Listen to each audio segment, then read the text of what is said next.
on the literature related to the volcano. And the first thing you'll notice is that much of what we know as the scientific language quickly became a part of our lexicon. The average Montserratian knew what the terms meant. We had daily updates, sometimes in the early days, twice a day. So everyone, even the 5-year-olds, would tell you, draw pictures and talk about the pyroclastic flow. And they knew what they were talking about. You'll also notice in the writings that some of the scientists are mentioned. And this is because we knew the scientists. We knew the names of the scientists. This is a picture I took of Professor Sir Steve Sparks. He was at St. George's Hill, and they were very familiar. And I would say, as an aside, it's so important to become part of the community in which you are serving, as the scientists did, or learned to do over the course of the volcano. So these are some of the themes that we could find in the literature, and they evolved over these 3 decades. So initially, much of the writings, the poetry, they were all about the awakening volcano. We had been told that the volcano is dormant, and so there was the image of the awakening volcano. And of course, there were lots of pieces about the fears and the uncertainty of our futures. Eventually, we started to see writings about the power of community and having faith. For those of you who've worked here, you know faith features very heavily. It's very important to us in Montserrat, and so that was integrated into the writings. In August of 1995, we started evacuating the night of July 18th. We moved to Richmond Hill and thought that we were going places and we were safe. But eventually we moved to the north of the island. Something that we learned last night was recommended in the 1930s, but there we were. And so we evacuated to the north, and in the middle of August, we were told that we needed to leave the island, so most of Montserrat left. So lots of the writings at that time focused on evacuating and what that involved. After 1997, we show a shift to lots of writings about the loss and destruction. And eventually, maybe an emerging acceptance of life with the volcano, learning to live with the volcano, and the idea of being resilient. And then the last maybe 20 years, we also see lots of literature about resettling abroad. About 75% of Montserratians are now settled abroad. One of the seminal works of this time was published in 1996. It was an anthology that was edited by Professor Sir Howard Fergus. And it was very unique. It's a very small but mighty volume of literature. It had the children's voices. The children from the primary schools wrote about their experiences. Lots of use of rumble and tumble in their poetry and in their writings. We had the essays, we had oral recollections that were recorded by Dr. Fergus and one of our journalists, Rose Willock. We had poetry and photographs and art, short stories, and we even had a summary of the Wodge and Isaac report of 1986. And just in the interest of time, I'm just going to share a few items from this volume. These were some of the oral recollections that were recorded and transcribed. So the first one is from Prince Francis, and he was a farmer in Longground. And he wrote about having his crops destroyed by the ash or the heat. I wanted to include him because most of the lives we lost in 1997 were farmers. They had ventured into the unsafe zone because that's where the arable land was. Rose West, you can see she talks about the terror of hearing the explosions. And she said they were holding on, her family held on to each other because they were so scared. And this was sometimes an almost daily occurrence. Henry Osborne is very philosophical. He talks about not being able to hide from the volcano in the same way that we were able to hide from the hurricanes that we had experienced. But again, as I said, he's very philosophical because he said he's going to stay in Montserrat because wherever we go, dead be. And that means wherever we go, there is death, so he might as well stay here. So that was Henry Osborne. We had poems in that particular volume, and I'm going to share a few of them. So Dr. Fergus wrote a poem called The Scientists Know. And in that poem, he explores having to rely on the scientists. And you'll be happy to learn that by the end of the poem, he acknowledges that the scientists are the ones in the know, so we have to trust them. But that very first line of the poem says, "The capital grew dark." Every person in Montserrat remembers that first day when day turned to night. They remember where they were. And so he captures that in the poem. Then there's a play on the word of doomsday versus doomsday. As I said, that's an example of us using that language that we learned so well. And there's also the religious imagery of the rocks crying out for mercy. So this poem captures a lot of the themes and these things.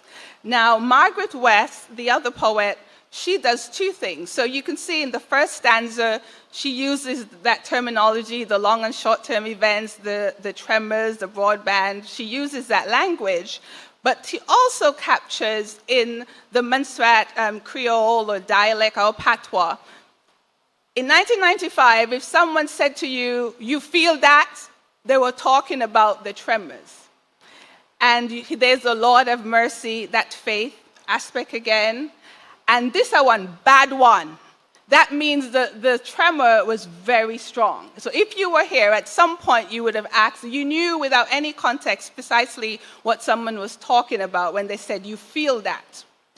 Now the last poem I'm showing is a poem by Chad Cumberbatch. And Chad talks, it was a funny poem. Any event we had that was performed, it was very popular at the time. He compares looking at an attractive woman and checking out her progress in the same way that the scientists were monitoring the volcano.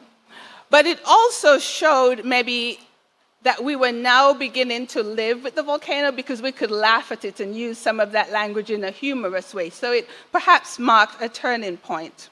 So these are just a few of the many books that were written. Now, although some of them are not specifically about the volcano, what they have in common is that they all have one or two pieces that talk about various aspects of the volcano. In August 95, I went to Anguilla, and we see, as I said, after 1997, especially most of the writings talk about having to leave Montserrat, having to relocate. So at first, I went to Anguilla, and I wasn't able to settle there. And I say in my poem that there are no mountains there. Although our Montserrat mountains betrayed us, Montserratians have a connection to mountains. Mountains still make us feel safe. It's ironic, but they still make us feel safe. And we settle better in places where we can see mountains. And Anne-Marie, Miss Dorr, who's here today, in her volume, she has a poem, "Now Run Gone Away." And it talks about the conversations that we had about deciding to leave or to stay. But as you can see from that picture at the port, many of us left. As I said, about 75% of the population left, and left permanently. This led to what I call the Voices from the Diaspora, where Montserratians wrote memoirs about their time and their experiences of living through the volcanic crisis. And these are just a few of the ones that I found. I will just close by saying, I think it's really important to preserve the arts, to preserve the voices of the people who lived with and through the volcanic crisis. As was mentioned last night, not everything is quantifiable, but the stories and the data that we get from the arts, from the music, from the poetry, from the writings, these are just as important, and they provide a holistic way of managing and looking at the crises. Thank you. Thank you, Chanel. So we have time for a quick question. Miriam?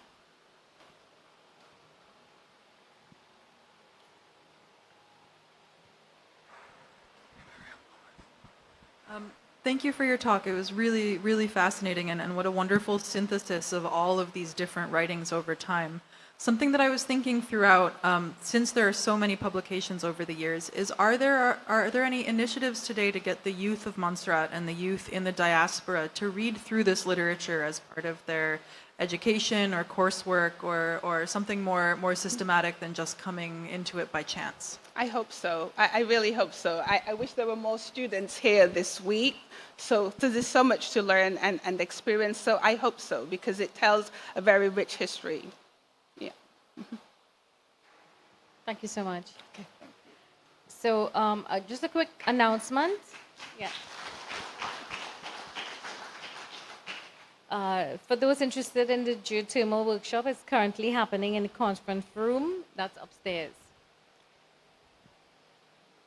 We now move on to our second speaker. On the program, you see Jaran Phillips. However, this has been moved to the afternoon. So we move to Ms. Keretta Farrell, and this is an online presentation. The title is Volcano, Migration and Memory, Reimagining Home Through Diaspora Connection. So while we get that up. Oh, okay, got it. We'll set up for the online presentation.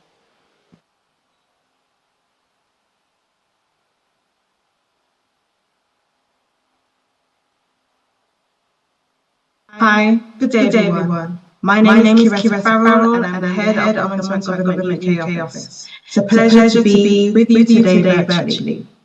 My presentation is titled Volcano, Migration and Memory, Reimagining Home Through Diaspora Connection. 30 years ago, the volcano reshaped our island, but it also reshaped our people, scattering us across oceans, but never silencing us. I was a baby when the Soufrière Hills eruption began, and today I serve as the official representative for the government of Montserrat in the United Kingdom. The country where thousands of our people rebuilt their lives with resilience and quiet dignity. 30 years later, the consequences of that eruption are still unfolding. In our infrastructure, in our policy conversations, and in our emotional architecture of the diaspora. It changed not only how we live, but how we imagine ourselves as a nation, at home, abroad, and the space in between.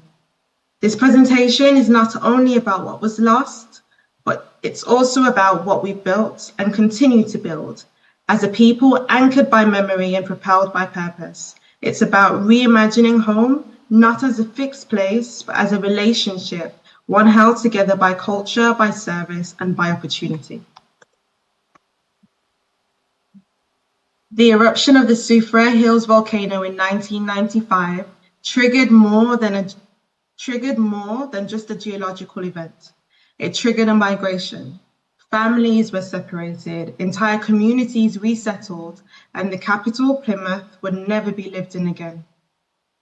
Within 2 years, much of the population had been displaced, first internally and then abroad. And by 1998, the government of Montserrat established a UK office in London, recognizing the urgent need to engage and support a growing overseas community. Displacement is not just a movement of people, it's a disruption of systems. Education was paused, generations were divided, homes were left with the front door open because no one thought that they'd be gone forever. And yet, we found new ways to continue. Diaspora communities became our extended nation, sustaining Montserratian culture in unfamiliar cities, in churches, in community centres, and in WhatsApp groups before we called them that. Now, 30 years on, we're not just remembering that movement, but we're reconnecting. Since its establishment in 1998, the Montserrat Government UK office has been the island's official voice in the UK. Our mission is to represent Montserrat's interests, to build partnerships, and to advocate for Montserrat's sustainable development, as well as supporting Montserratians here in the UK. Today, we are not only a point of contact, but we are also a strategic bridge. Through diplomacy, consular assistance, cultural programming, and trade and investment promotion, we support both our people abroad in the UK and the island's long-term vision for development.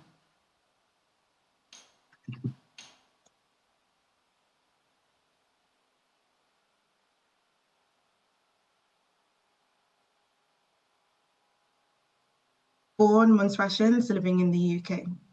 But from the Windrush generation to post-eruption evacuees, our diaspora has grown into a multi-generational community of over 20,000 in the UK and potentially over 40,000 globally. We are teachers, nurses, engineers, lawyers, entrepreneurs, and athletes, contributing daily to public life in the UK while remaining deeply connected to Montserrat. But we must move beyond connection alone.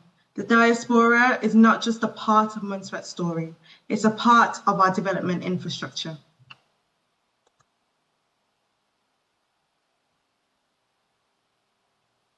For many in our diaspora, home is not just a physical place, it's cultural inheritance. Reimagining home means ensuring that identity can be acted upon through policy, through programs, and through opportunity. Whether it's cultural heritage, youth engagement, or digital access, we are building structures of belonging. A young woman once said to me, "Even if I've never lived on the island, it lives in me." And for me, that's powerful.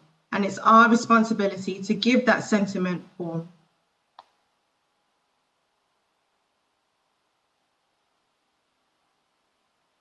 Over the past month, we have held a series of commemorative activities here in the UK. And these commemorations, they're not just about the past, they are about reimagining our present and our future. They brought our community here in the UK together across generations and across geographies.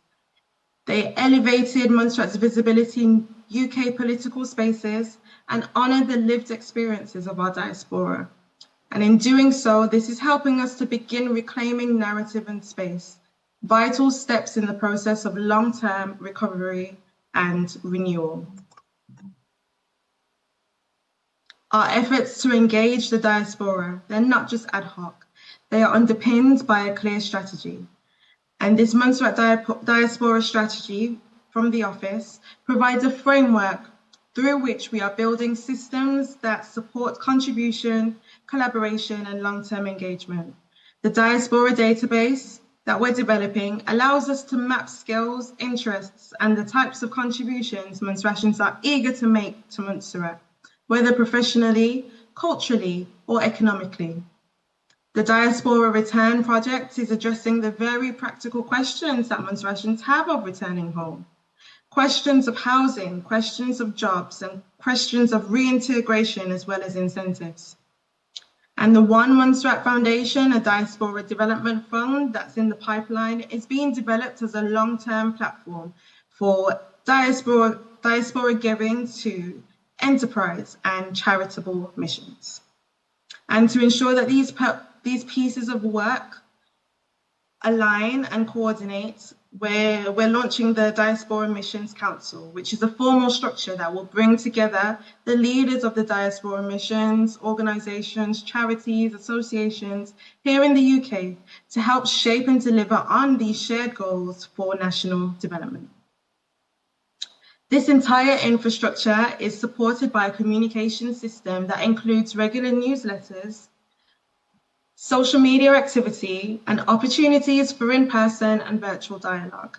This is really about systematizing diaspora engagement and turning goodwill into strategy and results.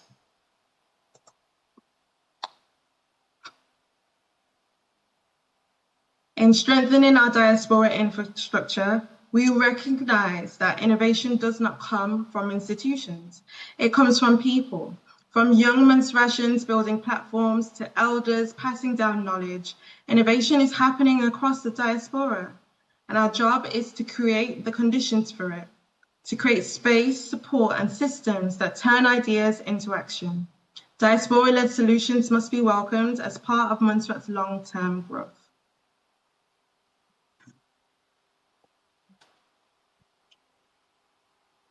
In the UK, the diaspora is not just present, we're active. And from the House of Commons to policy roundtables, the UK office is ensuring that Montserrat is a part of the conversations about resilience and investment. And we're creating access for young Montserratians also to be in those rooms and to see themselves not just as citizens, but as active contributors.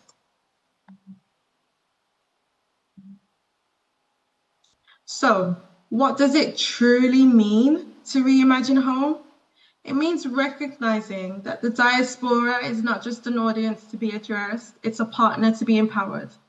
It means transforming emotional connection into strategic contribution, moving from visibility to voice, from remembrance to responsibility. It also means embedding diaspora engagement into the very architecture of national development, not just as an add-on, but as a pillar. To our diaspora, this is not just a moment of reflection. It is a call to step forward. And it's a recognition that the future of Montserrat will not just be shaped by location, but it will be shaped by people, wherever they are and however they choose to contribute. Thank you.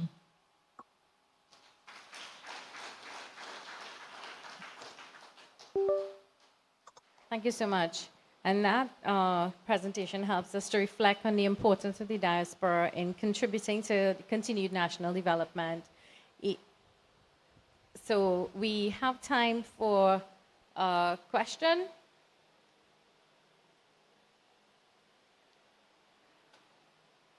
Any questions? No. One question, Dr. Buckley.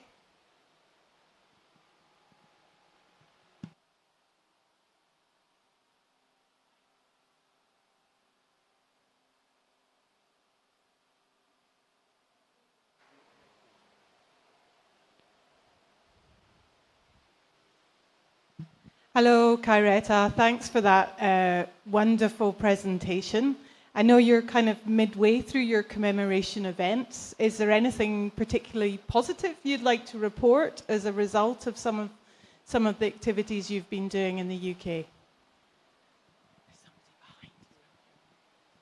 Thank you for that question and great to see you.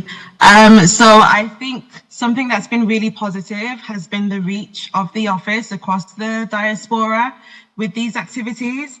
We've definitely seen an increase in second and third generation Montserratians being involved in the commemorative activity, and also an increase of people across the different geographies in the UK, and not just sort of the main cities of Birmingham and Manchester, but up as far as Preston. We've had a lot of engagement, and I think that's really positive, and we're really focusing on trying to harness that increased reach and also grow it as well. Thank you so much for joining us online and taking the question. Okay, so we move on to our next online presentation. This is from Cheslin Riley, Music Therapy for Personal and National Development, Singing the Life We Live.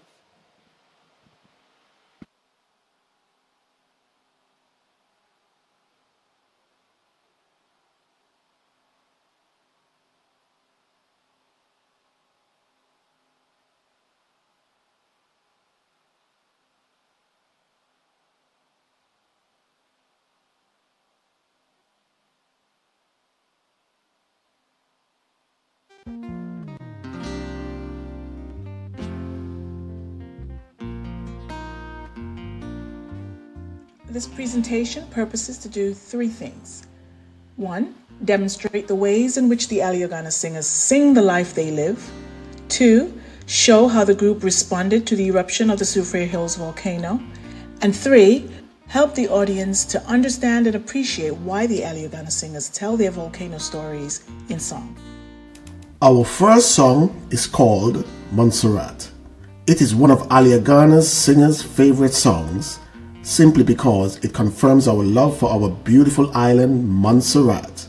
Leandro Kelly is the lead singer. Your sons and your daughters won't forget you, though. Wonderful memories you have given strengthen us. Your rising again is a hope we share as you strive to rebuild and grow. MONTSERRAT,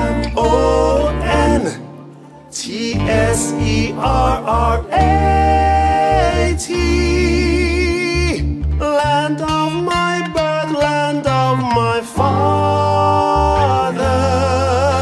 Montserrat. You're so intent, confident, resilient. You're so intent, confident, resilient. You're so intent, confident, resilient. You're so intent, confident, resilient.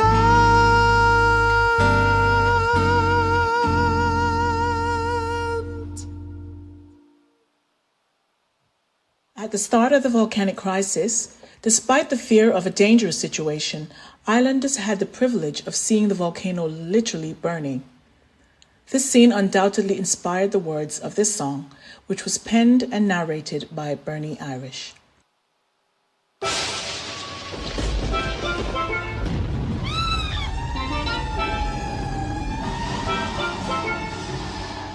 Volcano burning, burning on the rock. Volcano burning, burning Montserrat.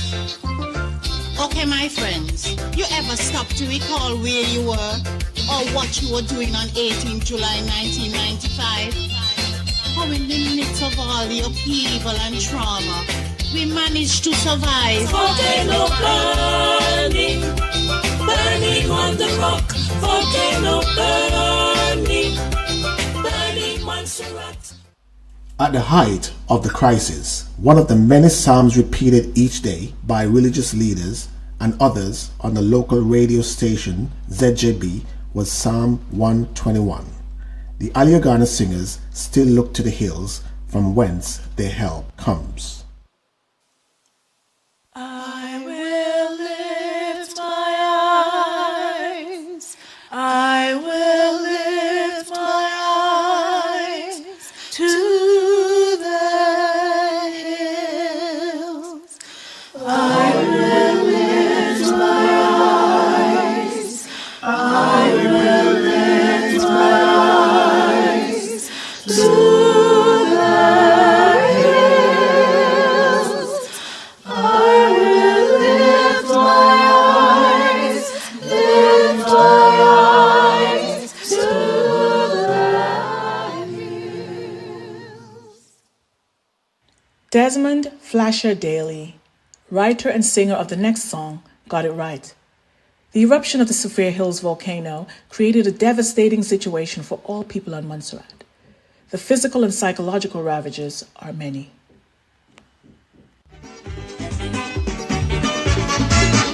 Well, I know that the hurricane, thunder, lightning, wind and rain. I know that when the ground start to shake, we just call that a break. I don't know what's happening, I hear it a rumbling. Then I know it's the volcano, getting ready to go. Volcano bad, volcano, volcano bad, bad, bad, bad. Volcano bad, volcano, volcano bad, bad, bad, bad. When you hear the volcano rumble, boom, boom, and you hear the volcano grumble, boom, boom, boom. Rocks won't just stand no tumble. Once your people start tremble, oh, volcano bad, volcano, volcano bad, bad, bad, bad. Montserrat is a predominantly Christian society. Church-going was an outward manifestation of people's faith. Everton Reality Weeks offers much encouragement in this next song, Have a Little Faith.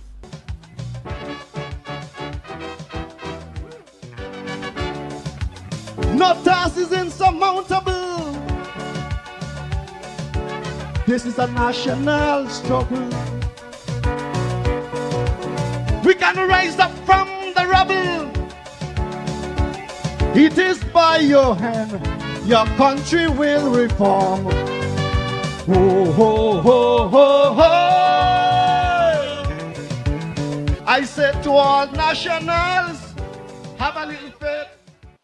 Although people of Montserrat were encouraged by reality to have faith, much more was still needed to calm their fears.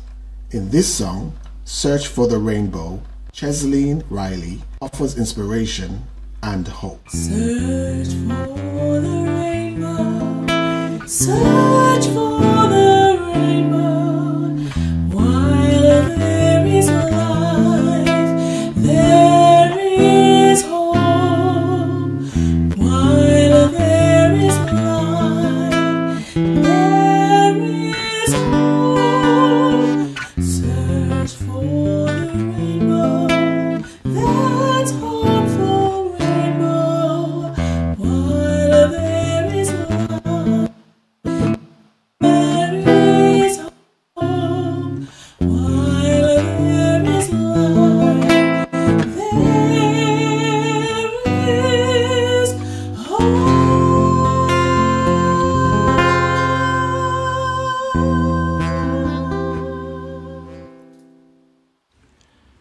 Relocation and forced migration are very unsettling occurrences. The Montserrat situation was no different. The volcanic crisis caused many to relocate to safer shores. The Aliogana Singers have merged Merle Roach's creation, We Call You Home, to one of our relocation songs. We call you home. Our Carib forebears named you Aliogana.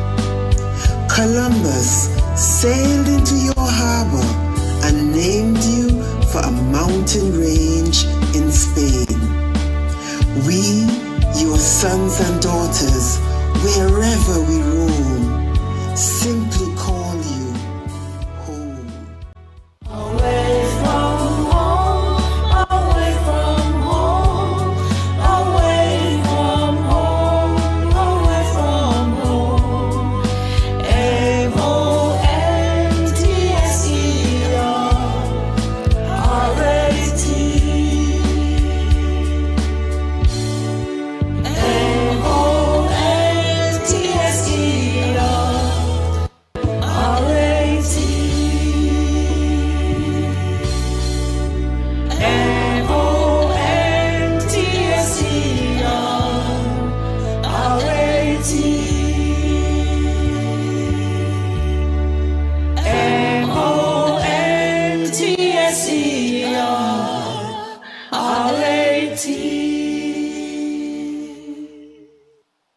No matter the challenges, the Aliogana Singers encourage all to never give up, to keep going and to focus on the light at the end of the tunnel.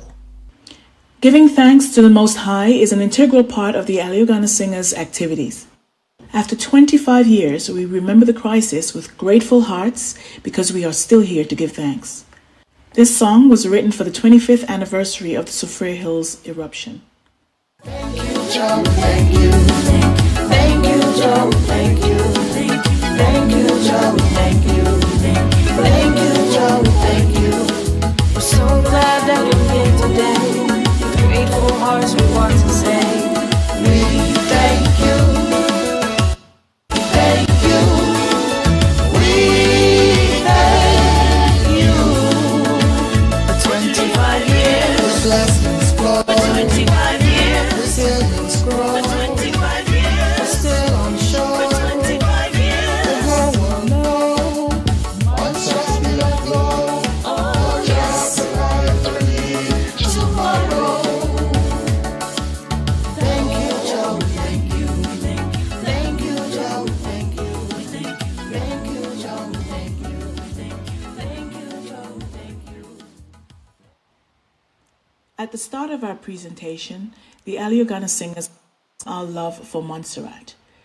Our last song is simply reconfirming the enduring love we have for Montserrat. Adrian Jeffers is the lead on this one.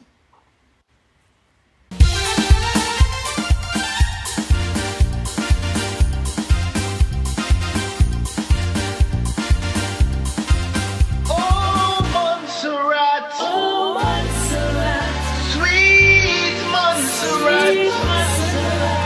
My home. Sweet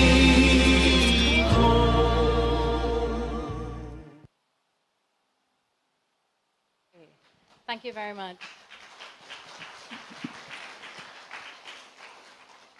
So we really appreciate that presentation and the important role that music plays in disaster response, recovery, and fostering connection and support.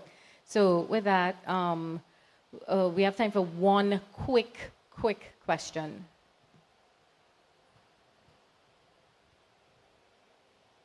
All right. Thank you so much. Thank you very much, Cheslin. We have no questions in the audience at this point. Okay, that's fine. My pleasure. Thank you for joining us.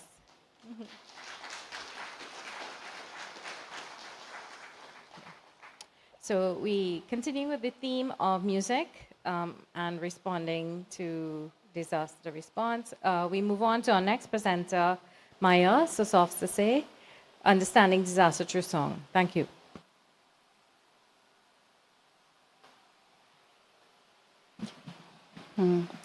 Hunusklach ikhib injis kon khilal kas khakosh kamek khachalch ba nikahe qsama kham horir anan nubi mayalitza shimpet chum tkenkhai ikamek inchol ba chiwana he qsama khabnun.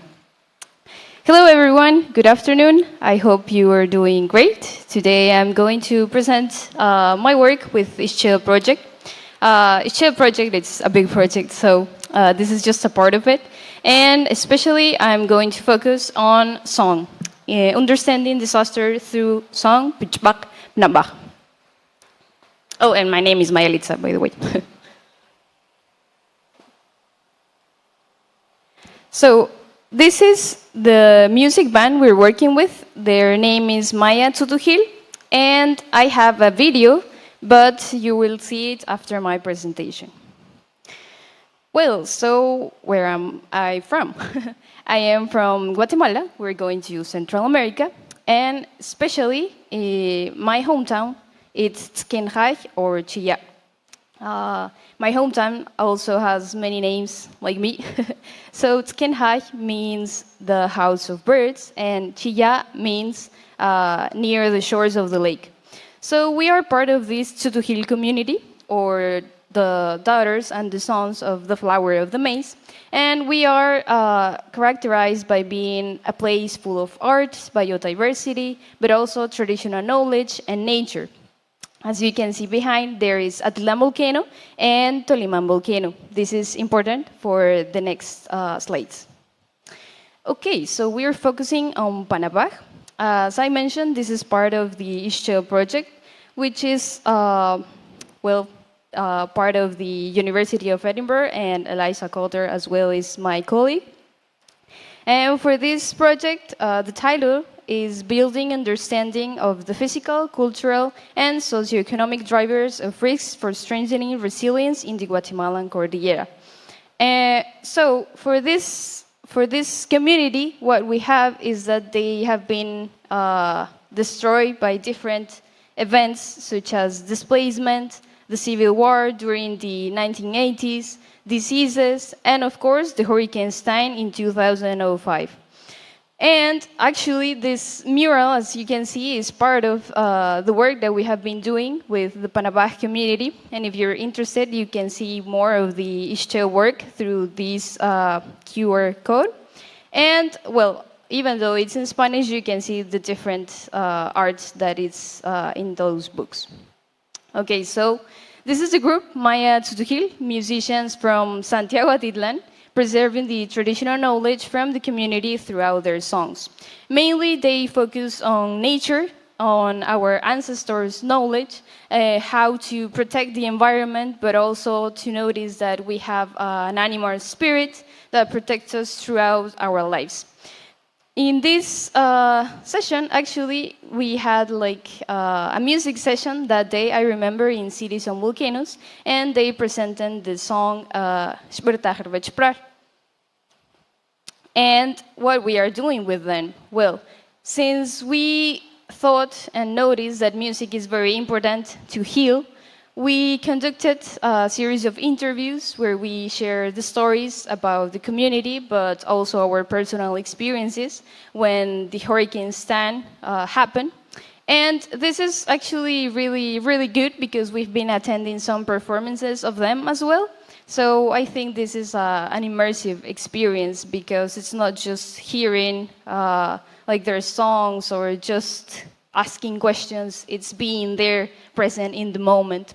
And with this, what we do is trying to understand the different knowledge they have. As I mentioned, it's more about nature, how to protect the forest, because there is a lot of deforestation happening, and of course, how to protect our Lake Atitlan.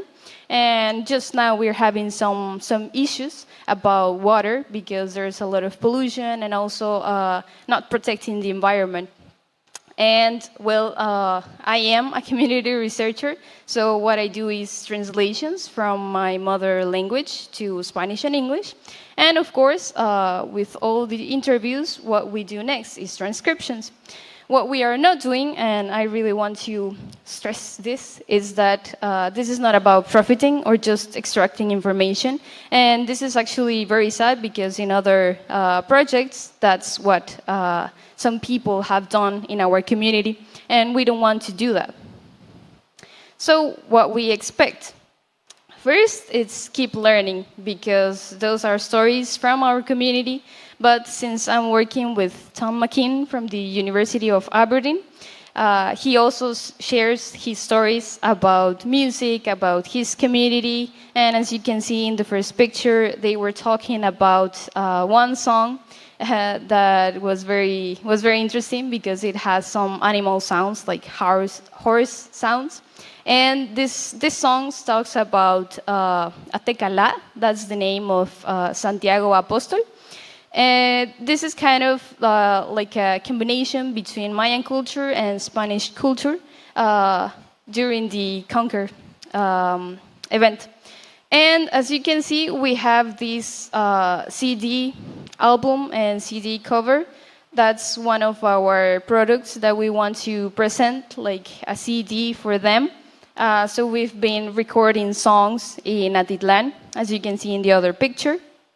And since we have like a lot of knowledge, then what's the purpose of having all of this knowledge? Pedro is the leader of the band, and he told us that he wants to spread this knowledge for the younger generations, because now what's happening is that a lot of children just don't speak too much Soufrière, and they don't know like the main ancestral knowledge that we have in our community. That's why throughout their songs, they not only want like an album for them, but for the people and for the young generation. And especially the environmental knowledge, we can have like different approaches to the children so they can know how to protect the environment. So this is the Panabah song, in this I'm going through like a brief introduction to the song. These are 4 verses. Well, it's actually interesting because the first verse, it's the chorus of the song. And it says,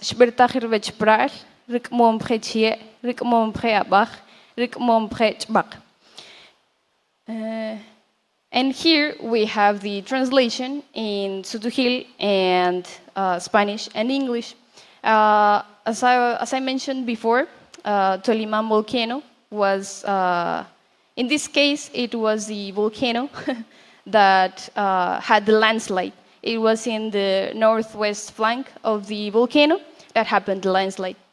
So in this part, in the first verse, as you can see, it's the mountain collapsed, Toliman volcano, dragging trees, dragging rocks, and dragging mud. Throughout this song, Pedro told us the story of Panabah people, that they were not aware of what was happening during that time. And unfortunately, they died. A lot of people died, and a lot of people disappeared.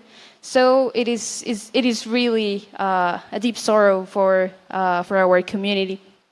And there's another verse that says it wasn't the children's fault, it wasn't the people's fault of what happened, that they were buried, that they appeared under the pier. This is actually like a very sensitive song, so when you hear it, you might get goosebumps. I still get goosebumps when I hear this song. And this is one of the things that we think it's very special, because songs can heal you, and songs can also teach you about what happened in different times of our community. And this is part of what we think could be the CD album, and that's why it has the different translations. So, the power of art in risk management, as I said, it's a way of healing. We have different products, not only in music, but in any other form of art, such as this one. This is the cover of a book called Aslimar Chila. This is a book that the Leñadores group, or the woodcutters group, made during last year. And this book commemorates the history and lived experience of Panabaj, an indigenous Maya Tzotzil community from Guatemala that has survived a civil war and a disaster, and has turned wounds into knowledge. Also, there's an interesting way to present this. It's like a strategy to teach and learn. This is another group from Panabaj called Anadesa. They just recently present their story, like the way they live, the way they communicate with other people, like the help they had from other organizations, but also the art and just like the way of living in Panabaj. And the last, we have a tool to preserve knowledge, in this case throughout music.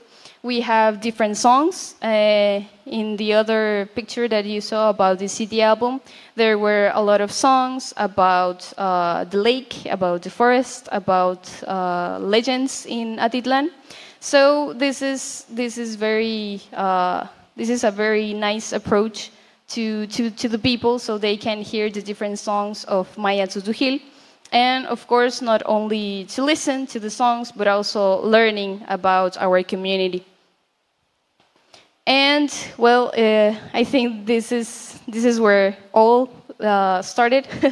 Fire up a mountain and nobody there to put it out. Living with volcanoes in song, story, poetry, and music. This was a music session in Cities and Volcanoes from last year. And well, you can see some familiar faces.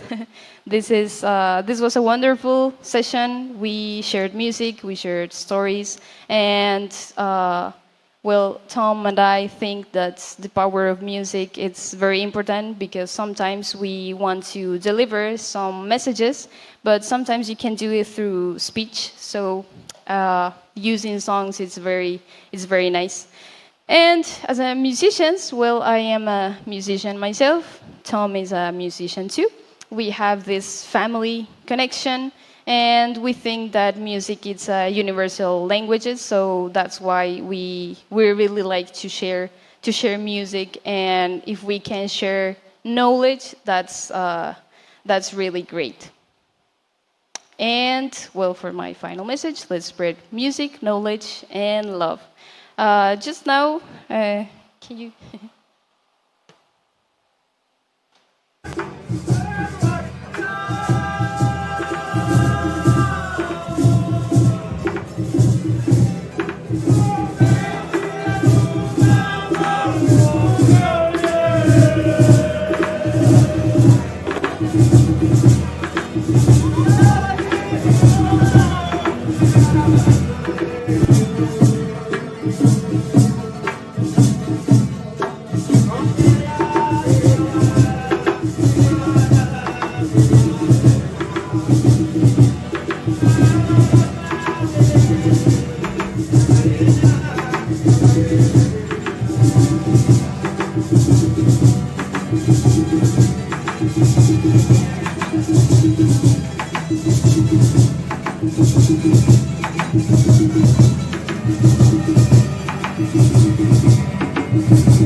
Thank you.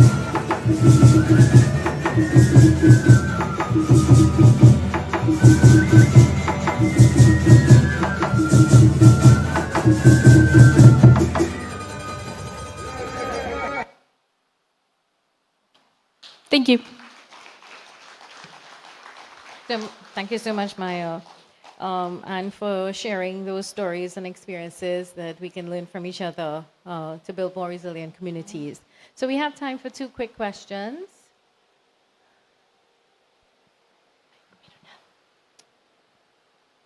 Eliza.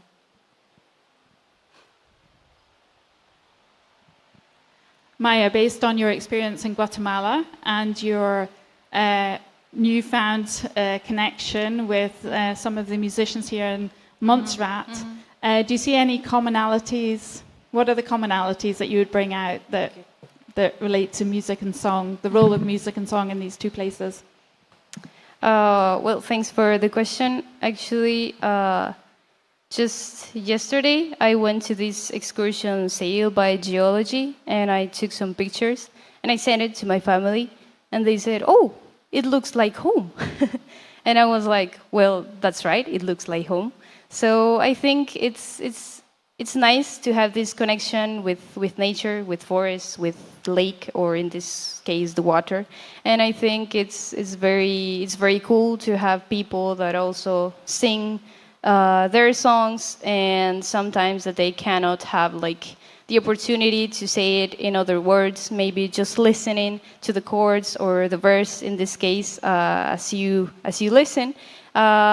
It's still a hard song to process, but even though it's about a very sad situation, we're still here. And I think that's another thing that I want to mention, that Panabaj community is very resilient and they are not giving up on life. So I think that's one of the common things that I have seen.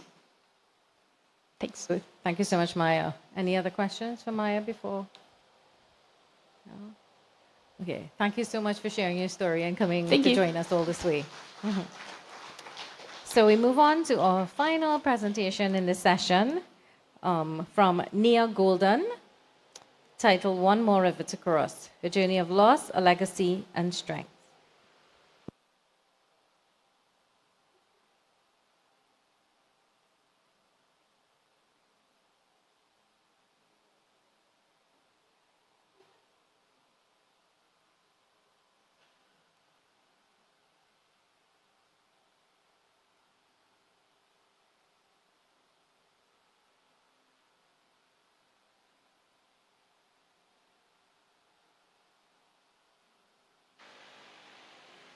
Give us a sec while we try to find Nia.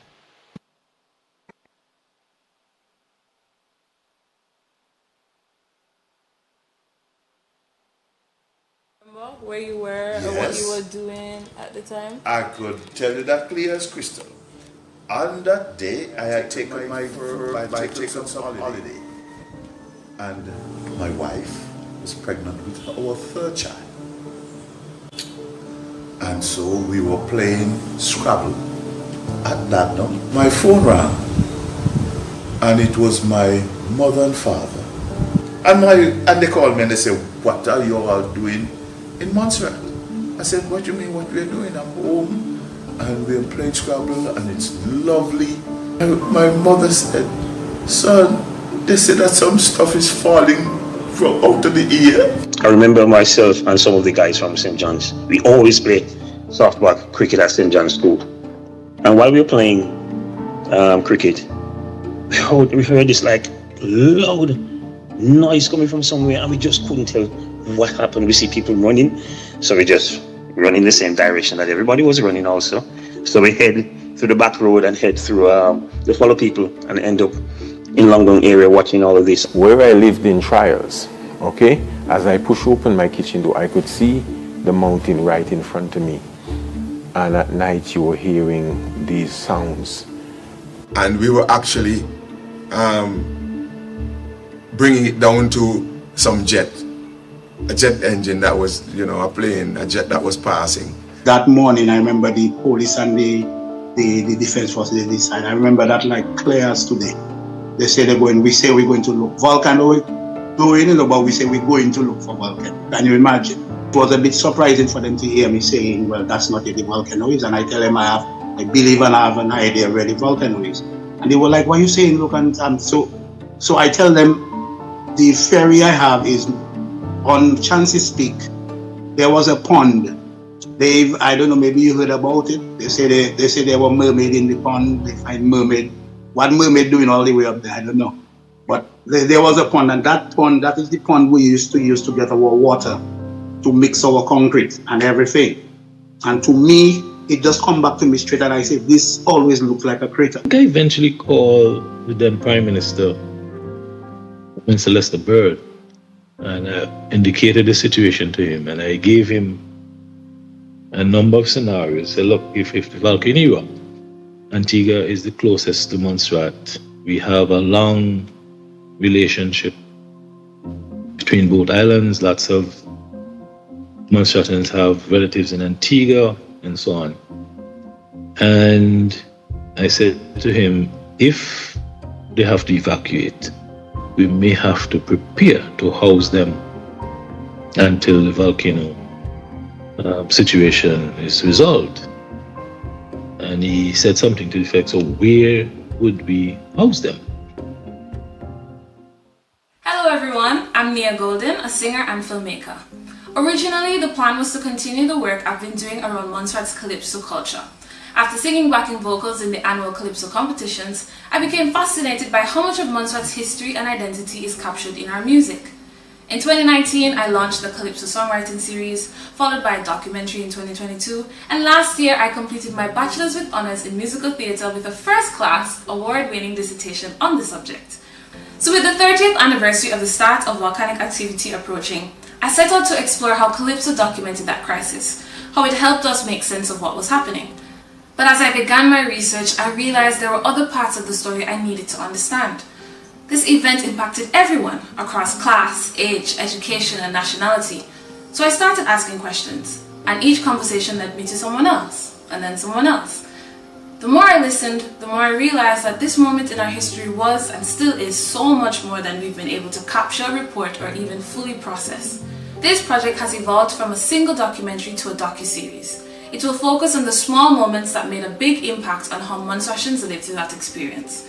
I'd like to feature a few of those small moments with you today. The song One More River to Cross is in the top 3 of Calypso songs interviewees mentioned as having an impact on them. It was chosen as the title of the series to further explore this idea of the journey that Montserratans have been on since that first rumble. Another popular calypso was Woman in the Shelter by Randy Zunki Greenaway, who shared the origins of the song with me. Up to the 1990s, there were several women living at various locations around the island who lived simple lives, occupying humble dwellings and sustaining themselves by farming. Many of them were elderly, and this essentially was the only life they knew. The volcanic crisis disrupted their peace. It forced them from their abode, and at the same time destroyed their lifestyle for good. That loss took its toll. Woman in a Shelter tells the story of that experience. Over the years, many have expressed how closely they themselves or someone they knew well can identify with the story. I hear a woman in a shelter bawling. Woman in a shelter bawling. Listen. The ability to find laughter in the middle of tough times is not a new phenomenon, and this was the case during those early years. Ash taught me how theatre could actually affect life and make an impression on people. The piece was called 142. Basically, she told this whole story about getting a calculator from her daughter for her Christmas. She thought it was a stupid gift. Now she's into these volcanic times. She decides she's going to take on the calculator and calculate, because at that point the government was giving out food vouchers to people. She worked out how much money they were giving her, and basically after she had paid her electricity and her water and everything like that, she ended up per meal would be like $1.42. Hello, you on the floor dying with laughter at how the whole thing was broken down and told. But in fact, it was the truth. It changed government policy. I remember clearly after that speaking to the financial secretary, who said they had to look at how much people were actually getting after that, because it didn't make sense. And it was actually increased because of that. It was filled every night. And what we did was special performances in which they will actually bus in people from shelters so they could come and see the productions. Police officer at the time, Leroy Luke, shares how prisoners played an important role in helping to set up the monitoring infrastructure for the scientists. Those days, even before the volcanic eruption, the prisoners always doing work. You'll see them by the governor's house, cleaning the yard, cutting the grass, pruning the flowers. So prisoners always used to come out. Certain prisoners, they always allow them to come out, do stuff and go back in. And I would take like 6 prisoners with me and we would go up to the mountain and build the seismic station. So a lot of the seismic stations you see around the volcano, I was the one who built them. When I used to go and pick up these guys were like rushing me. They like, everybody want to come out. Oh, look, pick me, and pick me. Students became experts in predicting what the ash clouds would do. We started school in Church Road, at Church Road campus. On the first day of school, we got the rundown as to what we needed to do should anything happen. I remember Mrs. Watts was saying to the teachers, those who had vehicles at the time, always park with your vehicles with the front out. We were supposed to meet in a central place. If it was that it erupted when we were still in class, then you were to stay in the class, and the teacher who was teaching you at the time would remain in the class with you. I remember the day that eruption happened. Everything went out the window. As soon as the eruption started, because the cloud was thick, the volcanic plume was thick, and it was very, very, very, the cloud itself was very, very dark, and the darkness was coming towards the school.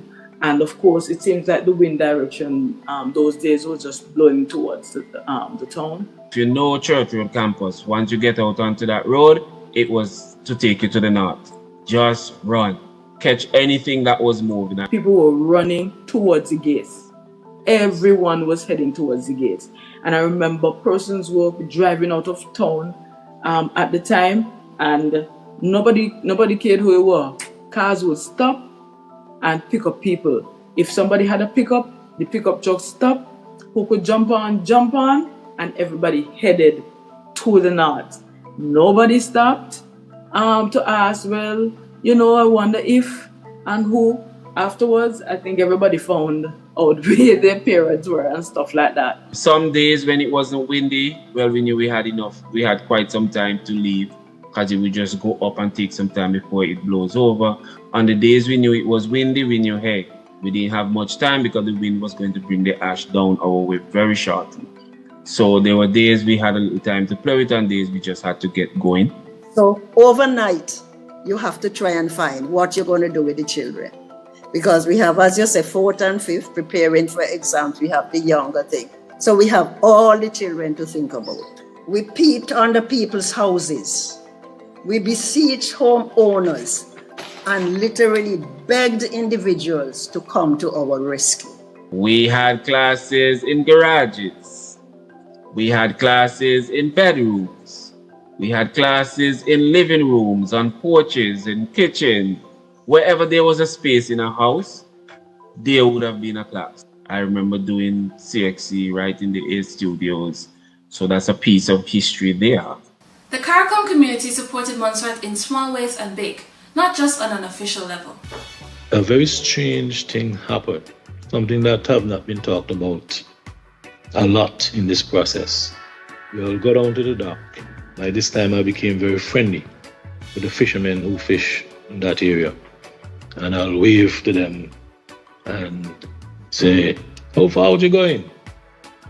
And they say, I'm going down to Sisters, or I'm going to this place or that place, and say, I have a package here from Montserrat, you want to drop it off for me? Say, no problem, man, bring it. And they'll pick it up and take it. That went on for several months without any fees at all. And so I might want to use this opportunity to thank those guys who made that particular process so seamless. And I dare say maybe thankless as well, because it wasn't publicized in any significant way. What you've seen is just a glimpse of what more than 30 people have shared with me so far. I feel deeply honored to help bring their memories to light. I am enjoying the process of uncovering the stories and creating an integrated timeline of what was happening in different spheres of life. Please scan the QR code on the screen for more information about the project, where you can send me an email or find out how to contribute. I'm also currently looking for sponsors to help complete this project. You can choose to support a single episode or the entire series.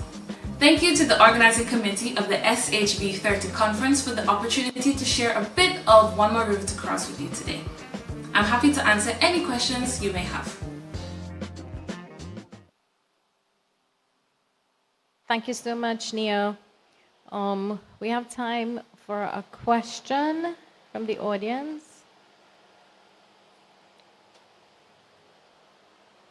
No? Nia, I know that, I'll ask a question. Nia, I know that you started this process a while now. In terms of next steps, you mentioned capturing more stories, but is there any particular area that you haven't already sort of tried to tease out that you think needs to be explored based on what you've already collected?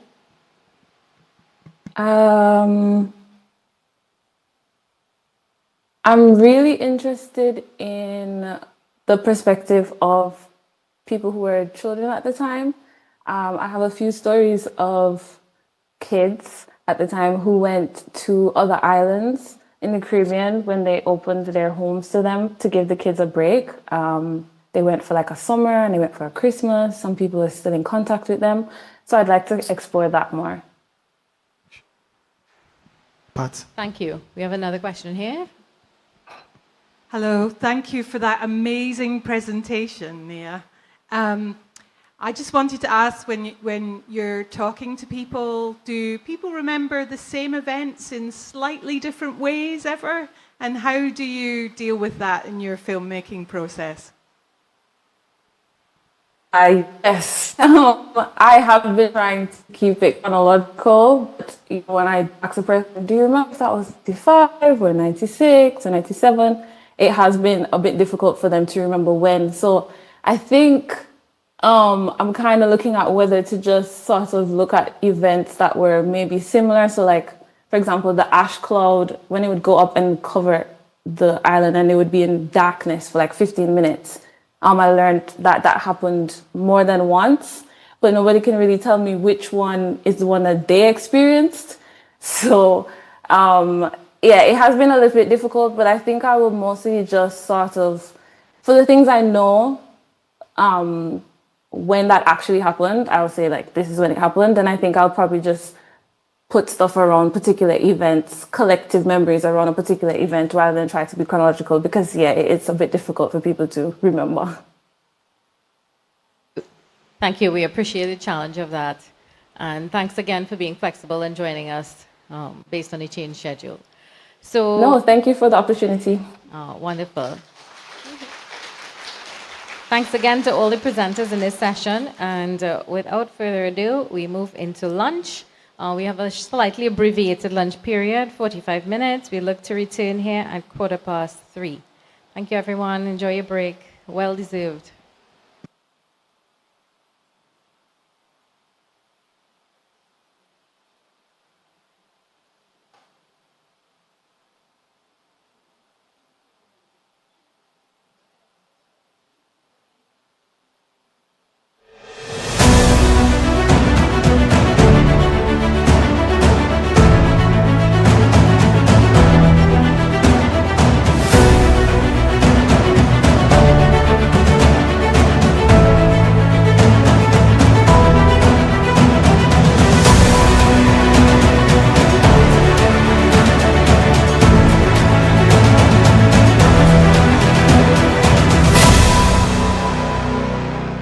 The Government Information Unit, GIU, is the communications arm of the Government of Montserrat.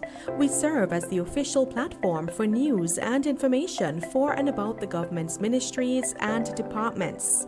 We develop information products on government's policies, programs, projects, and activities, which are then channeled through various communication platforms.